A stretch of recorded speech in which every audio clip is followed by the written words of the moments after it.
ଭାବିଲ ପାଗ ନଥିଲେ ମଣିଷ କେତେ ହଇରାଣ ହେଇଥାନ୍ତା ଟିକେ କହିଲ। ପାଗଟା ପୁରା ଜୀବନ ବଞ୍ଚେଇ ଦଉଛି। ଏଟା ତ ପୁରା ସାଲାଇନ୍ କାମ କରୁଛି ଆଉ। ଖାଦ୍ୟକୁ ତ ପୁରା ଭିତରକୁ ଠେଲିକି ପେଟରେ ଛାଡ଼ି ଦେଉଛି ନେଇକି। ସାଲାଇନ୍ ପୁରା। ଗୋଟେ ଆଳୁ ଦେଲ, ଏଇଟା ପଥୁରିଆ ବାଇଗଣଟା। ମିଶେଇକି ଚକଟି ଦିଅ।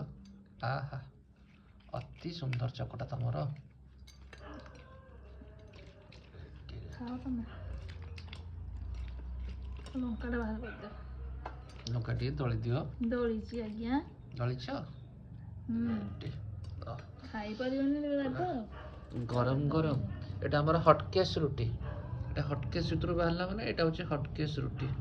ତା ସାଙ୍ଗେ କୋଉଠୁ ବାହାରୁଛି କି? ନାଇଁ ଆମର ଏଟା ହଟକେସ୍ ରୁଟି। ତା ସାଙ୍ଗକୁ ଗରମ ଗରମ ପୁରା ଧୂଆଁ ବାହାରୁଛି ଡାଲମାରୁ। ଲୁଣ ଆଉ ଟିକେ ଦେବି?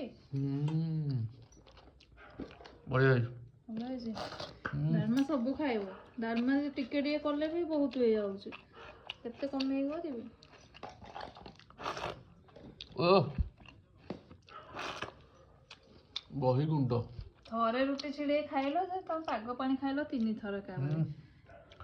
ଶିବରାଇ। ଅତି ସୁନ୍ଦର, ଚମତ୍କାର।